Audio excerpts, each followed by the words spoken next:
Les vertex du monde d'Atbox-Sphère. Le monde d'Atbox-Sphère est une fractale déposée et protégée juridiquement en France à l'international, contenant l'approche en paix et ses dérivés tout droit réservés. Les lois du verbe s'inscrivent désormais dans la loi des hommes. Vertex numéro 6, le piège du vibratoire, le monde gratuit qui ne structure rien. Il existe dans les premières strates de ce qu'on appelle éveil une sensation d'unité avec la nature, une impression de fusion, une disparition momentanée des frontières et une paix perçue comme un état ultime. Pour beaucoup, c'est là que le chemin s'arrête. Ils pensent avoir trouvé la clé. En réalité, ils n'ont fait que franchir un hall d'entrée. La conscience vibratoire n'est pas une conscience structurante, elle est un état, pas un étage, un phénomène, pas une construction. Et c'est précisément parce qu'elle ne structure rien qu'elle crée un paradoxe. Plus elle s'installe, plus elle détricote les structures matérielles de la vie.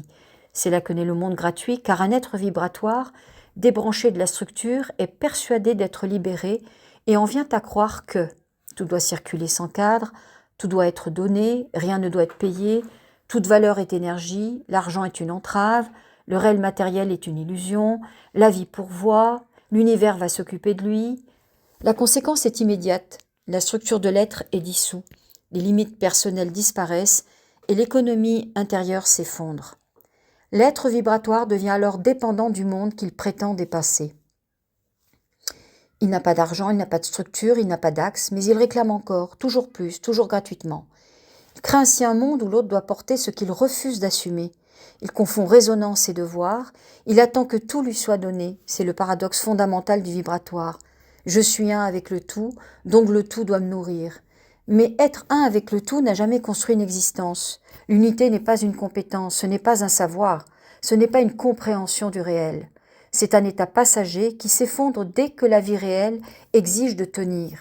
Les ashrams, les communautés de vie alternatives, les groupes fusionnels, vibratoires, témoignent tous du même mécanisme. Un monde sans structure où la gratuité devient idéologie et l'absence de responsabilité devient vertu. C'est une impasse, ce n'est pas un niveau d'évolution, c'est une stagnation magnifiée. La conscience vibratoire doit être intégrée, sinon elle ne fait que fuir le monde et ne permet pas l'accès au systémique lorsqu'elle est détournée de sa véritable fonction. Elle est un ressenti qui doit trouver un cadre.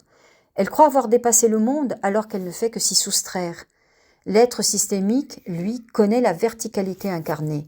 Il structure, il ancre, il crée, il agit, il nourrit, il organise, il soutient, il porte sans se dissoudre. Le vibratoire se donne des sensations, le systémique donne une direction. Et c'est seulement là que la conscience opérative commence. Ce vertex révèle ce que le vibratoire ne peut pas encore voir, que l'éveil n'est pas un abandon, mais une structuration.